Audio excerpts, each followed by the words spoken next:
يا جماعة أخباركم إيه؟ ورب كلكم تكونوا بألف خير وصحة وسعادة. معانا كام قصة كده النهاردة نتكلم فيهم. خلينا نتكلم في أول موضوع ليه علاقة بمنتخب طبعا السيدات ومشاركته في كأس أفريقيا الأخيرة. والهزيمة طبعا الهزائم الثلاثة بقى يعني نتائج كبيرة جدا، خسارة من زامبيا 6-0 ومن نيجيريا 6-2 ومن ملاوي 3-1. يعني احنا خرجنا بسكور عالي جدا في 3 ماتشات، كان ممكن السكور ده يتضاعف اصلا اثناء الماتشات. ولكن يعني ده نقطة الأول. الناحية الخبرية طبعا المنتخب فيه مشاكل كتير من قبل ما المنتخب ده يتشكل، ولأن حصل استثناء في بطولة أفريقيا والمنتخبات زاد، احنا أصلا مكناش متأهلين.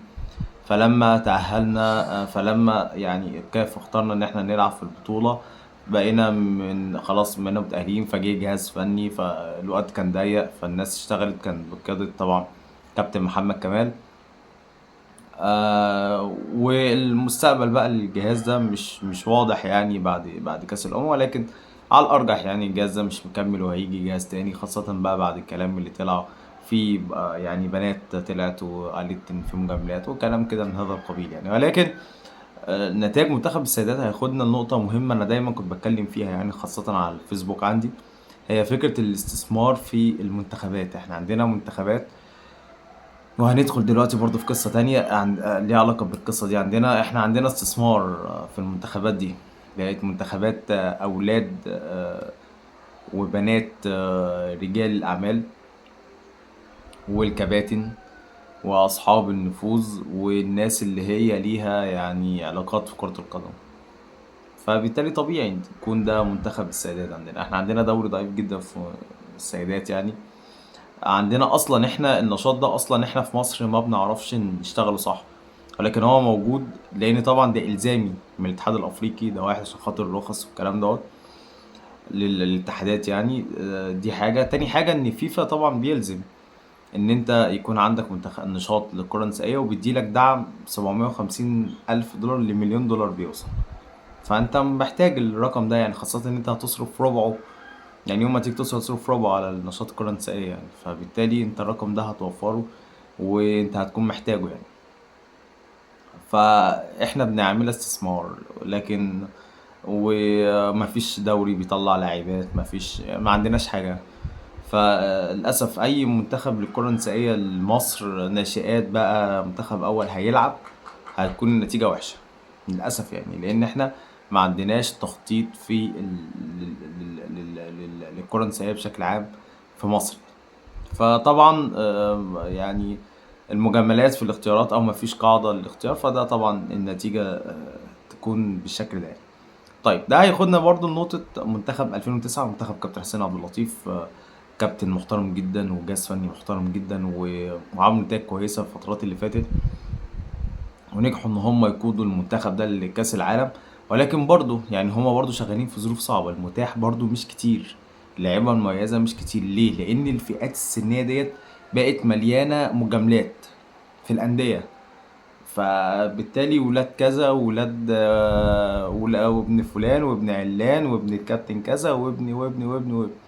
فالأجهزة الفنية تعمل ايه؟ ما هي غصب عنها، وأحيانا للأسف بيتفرض عليهم ناس معينة. ف يعني دي برضو نقطة في منتهى الأهمية يعني، وده دايما بحذر منه إن المنتخب الأول اللي عندنا ده لما فترته تنتهي واللعيبة اللي هتكون موجودة ديت هتبطل أو هتكبر في السن، الجيل اللي موجود دلوقتي جيل بقى من تحت بقى يعني، جيل الشناوي، في مصطفى شوبير، في محمد عبد المنعم، في رامي ربيعة، في هاني، في حمدي، في مروان، في حمدي فتحي، حمدي فتحي، صلاح طبعا، مرموش بقى، امام عاشور، زيزو، تريزيجيه، مصطفى محمد. الجيل ده كله لما هيخلص احنا ما عندناش للاسف لعيبه طالعه من تحت للاسف الشديد يعني. طب هتقول جيل المنتخب الاولمبي داخل في 27 سنه اهو و28 سنه اللعيبه وما لهاش بصمه يعني، ابراهيم عادل، محمود صابر يعني كده، مش لعيبه تشيل منتخب يعني. فبالتالي دي مشكلة كبيرة، ان احنا لما الجيل بتاع المنتخب الاول ده هينتهي احنا هنعاني جدا.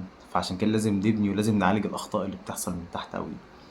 فمنتخب 2009 عنده بطولة ودية في سويسرا ان شاء الله في اواخر 9 او في شهر 9 الجاي. وهتكون فيها منتخبات أفريقية وأمريكية لاتينية، وممكن يكون فيها منتخب أوروبي، يعني هتكون بطولة قوية.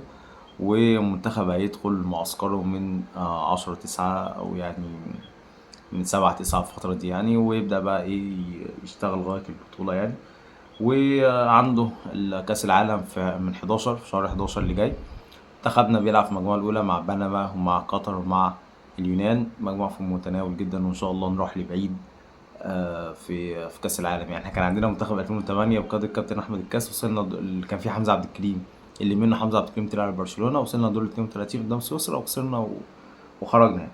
فإن شاء الله المنتخب ده يقدر يكمل لمراحل متقدمة يعني. النقطة التالتة اللي معانا ليها علاقة بكابتن مصطفى فتحي، جناح بيراميدز. طبعا بدأ إن هو يتعافى من إصابة الترقوة الكتف. يعني في أول ماتشين مع بيراميدز ما كانش بيلعب. أنا لما جيت سألت قالوا لي إن هو بيتمرن، بس هيبدأ يشتغل تدريجيا كده، يبدأ إن هو يشارك واحدة واحدة. وفعلا شارك في الماتشين اللي بيراميدز الأخرى بتاع بيراميدز لعدة دقايق يعني، وبدأ إن هو يرجع. طبعا مصطفى كان من العناصر من القوام الأساسي للكابتن حسام حسن يعني منتخب مصر.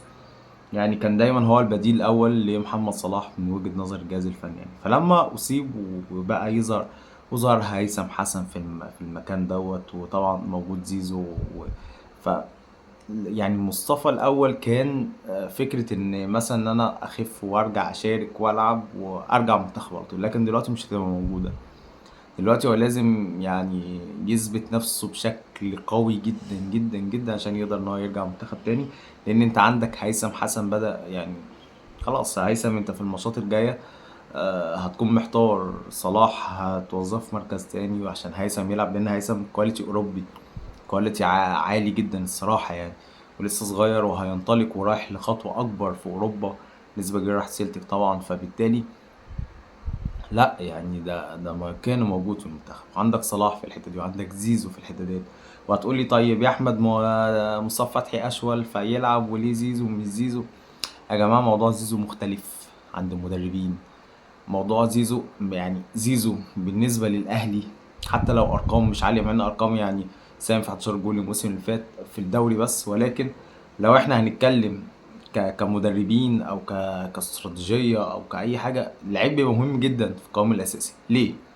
لان هو بيلعب في كل مراكز الهجوم باستثناء المهاجم. طبعا هو بيلعب وينج يمين، تمام، بيلعب وينج شمال كويس، بيلعب لعيب رقم 10، بيلعب لعيب رقم 8، لعيب بيلعب الكروسات بشكل ممتاز جدا، لعيب بيلعب الفاولات بشكل ممتاز جدا، بينفذ الكرات الثابته بشكل كويس جدا، خاصه كورنر يعني، مش الفاولات اللي على المنطقه، لا الكورنر او الكرات اللي هي بتلعب كروسات. مجهوده كبير في الملعب. دايما في الاوقات اللي هي بتبقى مثلا اخر 10 دقايق او حاجه، انت محتاج لعيب مجهود في الملعب تلاقيه هو محافظ على مجهوده. لو احتجت باك رايت هيلعب، لو احتجت باك ليفت هيلعب. هي دي ده اللعيب مهم للمدرب. يعني مصطفى فتحي هيلعب وينج يمين بديل صلاح او بديل هيثم حسن واحد قدام. لكن زيزو هيلعب لك في 100,000 مركز في الملعب. دي ميزة زيزو، ودي تخلي كل مدرب يقول لك ان هو، ودي اللي خليته نمبر 1 في مصر في السنين الخمسه لغايه ما جه الاهلي يعني. السنه اللي فاتت يمكن مش افضل حاجه، ولكن الفترات اللي فاتت دي كلها لو احنا عملنا مجمل من 2020 لغايه دلوقتي 2026، فاخر 6 سنين مين افضل لعيب في مصر؟ هو زيزو، بفارق كبير عن اقرب منافس ليه، عشان ثبات المستوى. يمكن لما راح الاهلي فكره بقى ان في نجوم كتير، فكره ان هو يعني لسه مخضوض، فكره ان عليه ضغط، فكره ان هو عايز يثبت نفسه، فكره ان هو يعني مش لاقي النجوميه اللي كان واخدها في الزمالك، دي حاجه تانية. ولكن هو لعيب كبير في الاخر يعني. فنرجع لموضوعنا. مصطفى فتحي مع بدايه الدوري هيبدا ان هو يبدا يشارك، ولكن هل هيقدر يشارك اساسي مع بيراميدز في الفتره الجايه؟ يعني ده هنشوف في الملعب. هل هيرجع المنتخب بقى؟ فلا، يعني ده بقى محتاجة مجهود منه كبير ومشاركة أساسية، لأن هيثم حسن فعلا يعني آه هياخد مكانة كبيرة مع المنتخب في الفترة الجاية.